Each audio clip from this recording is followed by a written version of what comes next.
because they tried to change the French Revolution from a middle-class, bourgeois, capitalist revolution, constitutional revolution, into a communist revolution.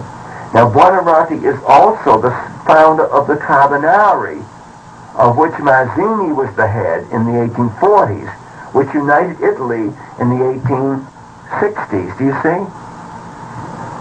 So, if you start with Buonarroti, which as far as I can see is 1893 and 1793, 1794, I think you can trace a connection down through these various secret societies which culminate in the Mazzini Carbonari.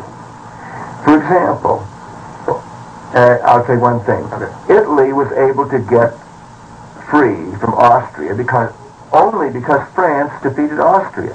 Why did France do that? Nobody can see why. It wasn't to France's interest. And yet France declared war in 1859 on Austria, and at the Battle of Magenta and Solferino defeated, and suddenly made a peace treaty without freeing all of Italy.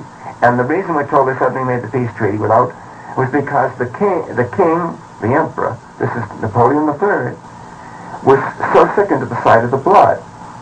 Do you see? Now, why did he do this? He did this because in 1868, a Carbonaro threw a bomb at him.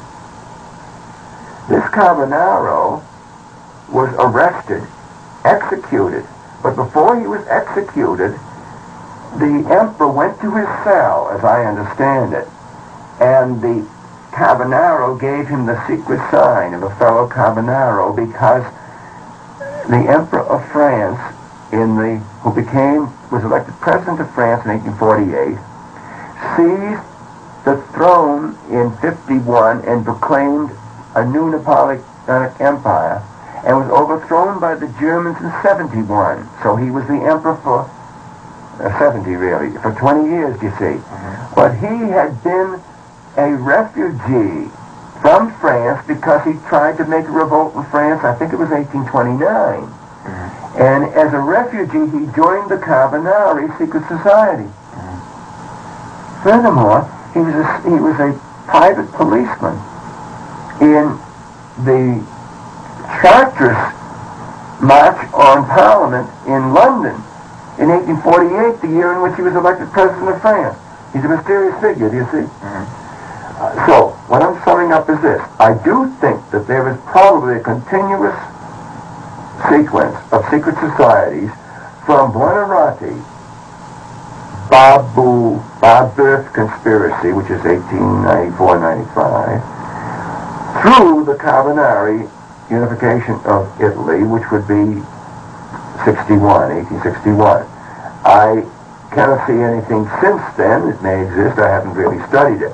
But I cannot see any connection between the Masons and the Illuminati, founded in Bavaria in 1776. And I can't see any connection between them and Buonarroti. Well, now, but that's what these people are saying. It's all one. Right. And some of them say it goes back to Noah building the ark. Well, one thing that it seems to me this conspiracy theory of history is appealing because it's so simple. It explains everything that is unexplainable. It's going wrong. And if you raise one point that doesn't fit, they say, see how clever the conspiracy is. Yes. Now, I want to show you something. This is what they start. They start by showing you a $1 bill. And they say, why is there a pyramid with an eye over it? Do you see? This is the symbol of the secret society. Now, if you ask people, the secret society, according to them, there's only one, you see. That's right. Now, the secret society that's gone through generations, through centuries. Yes. Now, if you ask the United States government why it is there, they have great difficulty explaining, and they mostly come up with it's the Masonic symbol. But then you say, why should the Masonic symbol be on the American dollar bill? And they have no explanation. So there is something. If you look at this monument in Alexandria to Washington, it is the pyramid. You see, there's the eye over it is the light. You see. So I could go further into this, but won't have to, because this symbol is at least 6,000 years old. And I can give you the history of 4000 BC. It has nothing to do with the Masons. Now, maybe the Masons adopted it, you see. But it has nothing. But I will not go into that. That's a totally different story. Okay, so this man from Nevada, or this person from Nevada called me up and said they were having a hard time with the anti-Semites using this book as an argument against Wall Street, against bankers, against Jews, against communists, and everything else. And they wanted me to debate with this fellow who got in touch with me, who was a professor at the university. Who believes this? No, he doesn't believe it. He was trying to get rid of it. The same way the fellow who called me from Brigham Young was trying to stop this hysteria, which was sweeping that mountain area, apparently. Right. And so they said, would you debate Gary Allen and Larry Abram? And I said, well, I'd rather not.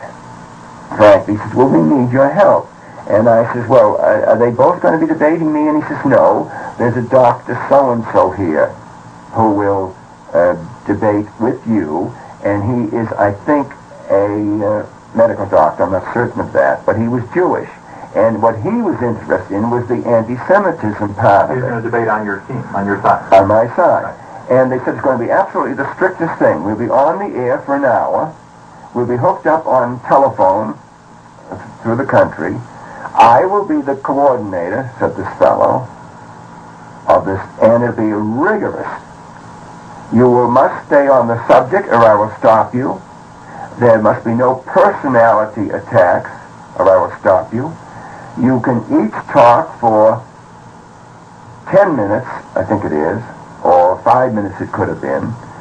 And then when each of the four has talked, I think it was for 10 minutes, then each will have the right to have a 5-minute rebuttal or something, you see. Now, in the course of it, I soon discovered that Gary Allen didn't know up from down. But Larry Abram was immensely well informed. He knew all about corporation finance and bankers and who were their partners. He's tremendous, I think. How did you find out talking to people? I found it out from the debate. Oh, okay, that's what I was going to ask. You did go to the debate? Yeah, Larry Allen simply repeated everything that was in here. Right. When I put in my rebuttal and said these various things, he then started pulling information at me. Some of it I had never heard of. Now, I don't know everything. And the new book that's out now, published by the Buckley, I guess it's the Bill Buckley Press, Arlington House, I suppose it's Bill Buckley, I'm not sure of that, called The Bolsheviks and Wall Street. Oh, we got to go to lunch.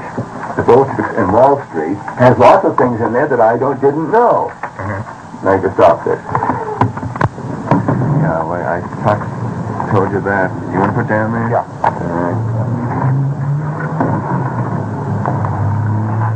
I generally would think that any conspiracy theory of history is nonsense, for the simple reason that most of the conspiracies that we know about seem to me to be the conspiracies of losers, people who have been defeated on the platforms, let's say, the historical platform of the public happenings. The Ku Klux Klan was their arguments and their point of view had been destroyed and defeated in the Civil War. Well, because they're not prepared to accept that, they form a conspiracy, you see, to fight against it in an underground way. And those people who could fight up in the open do so. Those who can't go underground. It seems to me this is essentially what conspiracy, the Palestinian Liberation Army, would be a similar thing. You see, I think on the whole they're pretty well a group that has not got really very much, and so they have to be terrorists. And well, if I can play the devil's advocate, I think talking about the international banking conspiracy, they have not lost out. They simply don't want any attention. They don't want to draw the ire of the people.